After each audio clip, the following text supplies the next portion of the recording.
So, two questions. A, was that the most blitzing he has done in the last year plus? And B, was that the most man he's played in a year plus? I would say this. The answer to the second question is no, Okay. because he plays man more than people probably think. Sometimes it's a function of who you have. We obviously had Patrick Surtain for who's a great man corner, but no, this is not new to him in his career. So the answer as far as the Eagles is no, he's played more man.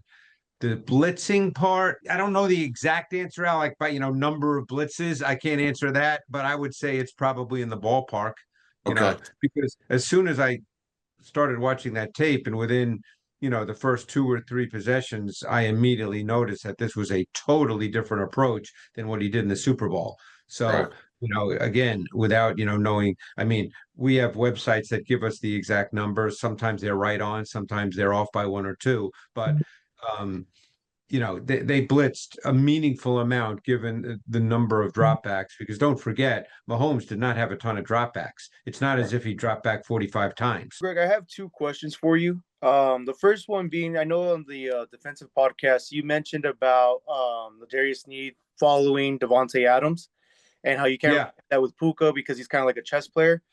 Would you think, or would it be wise for the Eagles to do something similar with Quinion matched up with Devontae, maybe having Cooper follow Puka with him being closer, being comfortable playing closer to the line of scrimmage, stuff like that, being able to follow him around? Well, then it all depends on what you want to do from an overall coverage standpoint, because if you're going to match up two guys, you're essentially playing man. Right. It's hard to match up two guys as strict man-to-man cover guys and do a lot of other things in coverage.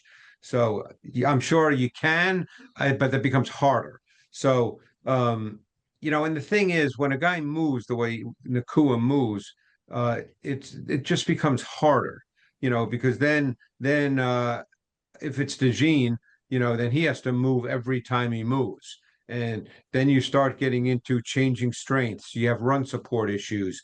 There's other issues that crop up if you're going to do that, because don't forget, they don't just move guys in the pass game. They move guys in the run game. They're a high percentage pre-snap movement offense. So it's not just in the pass game that Nacua goes in motion or shifts. It's all part of the run game as well. So then now you're dealing with a lot of other potential things that have to be put into place, and a lot of communication. And I'm not saying it can't happen, but it's not as easy as that. Greg, do you see anything there? It feels like a lot of plays have been kind of getting blown up, and I don't know if that has more to do with like the tight formations that the Eagles have been running. I know Dickerson isn't healthy, but I know Jurgensen didn't play too well in week one. Anything that you see there with him, Steen, and Dickerson on the inside? I mean, I don't think they're opening the same kinds of holes at this point that we saw last year. I mean, right now we're not necessarily seeing Barkley get clean through the first level. He's a big, he's a physical guy, so he still gets yards. But he's not getting, when he gets clean through the first level, he's really tough, because then he generates speed with his size. But no, it hasn't been quite the same. It's 2 games. Don't forget Steen. I mean, he's been there, but it's all new once you start that he's now the starting right guard playing every snap. But yeah, I would say that Jurgens was better this week, but probably can still play better. It's just not been as clean as it was last year up to this point. I have a question about the offense. Specifically, I was curious if you could maybe give me a scouting report on Devonta Smith, because I think he's amazing, but I just want to see what you think from just an analytics standpoint. Like, how good is he? Is that a fair question to ask? Sure. I mean, any question is fair. Yeah. Okay. Yeah. I mean, I really like Devonta Smith. I think he's incredibly smooth. He's a terrific route runner. He's, in some ways, he's kind of a mini Justin Jefferson, in the sense that he can change direction without having to slow his stride or shorten his stride. He's just nowhere near as big as Jefferson, so he's different in that regard. He's more physical than his size would indicate when he goes up to get the football. So I think he's a very, very good receiver. I don't think there's any issues with Devonta Smith.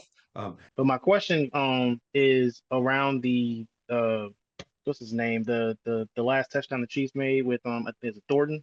Yeah. It was Thornton, yes. Yeah.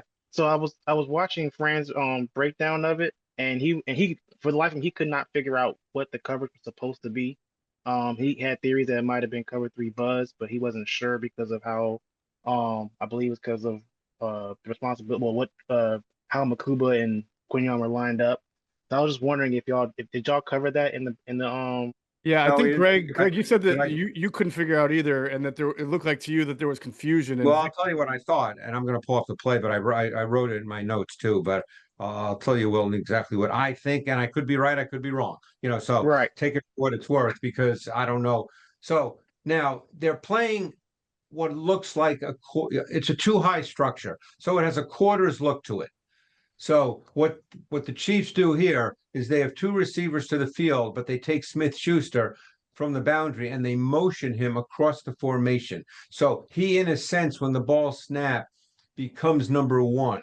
And that means, number one, that Mitchell, theoretically, that's Quinion Mitchell there, that Quinion Mitchell theoretically would be responsible for Smith-Schuster, who became number one.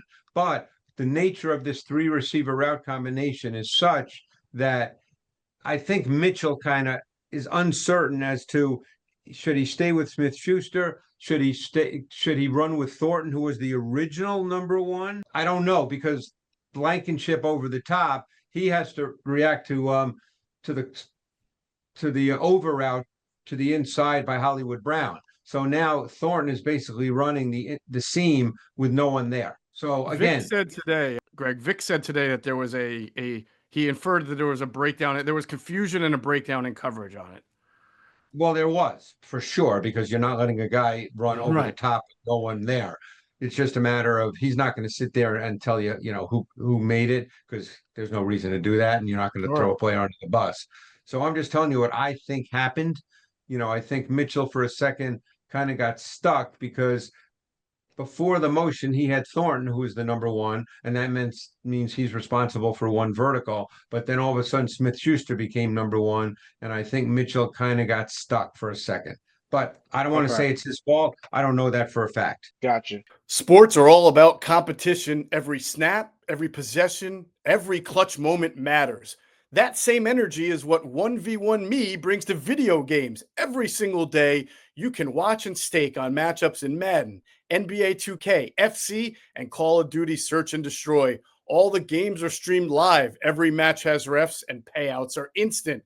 And these aren't just random online lobbies. These are the best players in the scene, pros, streamers, and rivals. With season playoffs and the championship game on the line, every game matters. Over $100 million has already been paid out on the app, and the community is growing fast. If you're a sports fan, a gamer, or just someone who loves having a little extra on the line, 1v1 Me is where you need to be.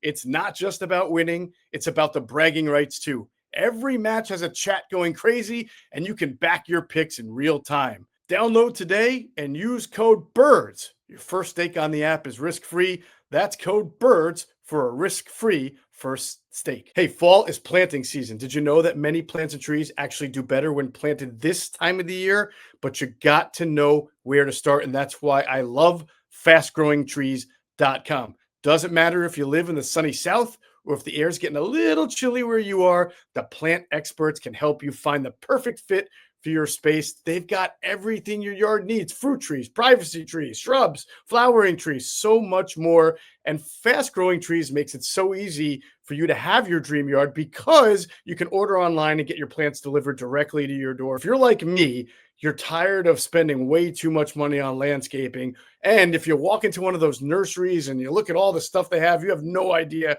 where to begin. That's why you need fastgrowingtrees.com. Doesn't matter about the size of your yard. They got over 6,000 plants to fit any space, and a 14-point quality checklist ensures you will get the best quality plants possible. This fall, they have the best deals for your yard, up to half off on select plants and other deals. And listeners to our show get 15% off their first purchase when using the code BIRDS at checkout. 15% off at fastgrowingtrees.com using the code BIRDS at checkout. Now's the perfect time to plant. Use Birds to save today. The offer is valid for a limited time. Terms and conditions may apply. Check out the link below or in the show notes and support the show. Also, going back to that first play, Fran pointed out how because he was kind of going through examples of how a lot better, and he made a point. I believe it was that same play on the first play that it was drawn up to where Brown was supposed to go to Brown on a deep shot or something, or a deep post, something like that. Yeah, Brown ran vertically, and he ended up being open. Yes. Yeah, it's supposed to go to Brown, but because of the blitz and then that and look at Kakatera messed that up, it ended up messing the whole play up, and he didn't get it off. Yeah. But had that actually been cleared up, you would have had like the AJ Brown 75-yard touchdown on the first play of the game. Right. Assuming Jalen throws it, I mean, he should have. That would have been the Right, first read. right. But, Right. We Well, did it's no go surprise through that they probably tried to get the ball to AJ Brown on the first play, given what happened the week prior. Yes. 100%. It's funny, Greg, because I was going to make fun of you and Adam for the whole they're going to come out throwing in the pregame show when they didn't, but they actually tried to. It just didn't work. Right. Because we say it every week. They're going to come out throwing. They're going to come out throwing the last 2 weeks. One of these weeks they will. One of these weeks they will. And then they'll actually connect. I don't want to be doom and gloom, but I have two kind of questions for you. It's about the offense. I know how you always explain things. You don't rip coaches and you don't talk bad about the coaches because you're not there, but you don't want to compare apples to apples, but it kind of feels like the offense, it kind of reminds me of 2023, how kind of slow the passing game is and how slow the offense is. Can you just kind of talk about what you're seeing from a conceptual standpoint in terms of like maybe the route concepts and what you're seeing in terms of the passing game? Because it's just kind of worrisome right now with how kind of slow the passing game is. I'll give you my interpretation, Eric. Okay. Like I said, I'm not there. So I'll just give you my interpretation solely from watching tape. That's all I can do. So what I think that right now that my interpretation is that Kevin Patullo is kind of working through it. That, this is all new for him too, don't forget, because Jalen Hurts did not play in the preseason. And even if he did, he would have played, 10 snaps. So now you have to work through an entire game, which is totally different than being in training camp or in the off season when you're talking about it. And I think that he's trying to figure out, exactly how to call the game and what concepts work against a particular opponent and, what concepts you really want to stick to. There's been a lot of repetition of things, which I don't recall seeing a ton of in the past, which in and of itself, that's not terrible. There are a lot of coaches that repeat plays and they work great. So that in and of itself is not terrible. So I think there's that. I also think that Jalen, and this is, again, my interpretation watching the tape, only he could tell you, but he's not going to, obviously. I think right now it looks to me like his eyes at times, there were 3 or 4 plays where I thought his eyes, based on the coverage when he took the snap of the ball, that were not in the right place, that he wasn't looking where he should have, given the route concept versus what the coverage showed. So normally when things aren't going well, Eric, it's not just one thing. It's a combination of things. Fans always want it to be one thing, thinking, oh, okay, if Kevin Patullo just calls the game better, we're great. If Jalen just sees it better, we're good to go. It's very rarely one thing. And one thing I mentioned to the guys, and I don't know if you listened, I think I mentioned it to the guys. I have so many conversations. I have them in my matchup room here too at film. So, it's all day long just talking ball and watching tape. So I forget who I'm telling stuff to. But there's what a lot of people don't think about is Jalen has a new guy talking in his ear now for the play calls. And that's a big deal. It's a whole different voice. It's a whole different cadence. It's a whole different way of presenting the plays. Now you have to get the cadence of Kevin Patullo, feel comfortable with how he talks. All right. Thank you, guys. Have a good one. All right. Appreciate it, guys. Thanks. See you, Greg. Thank you. All right, Jeff. Appreciate that. Thanks.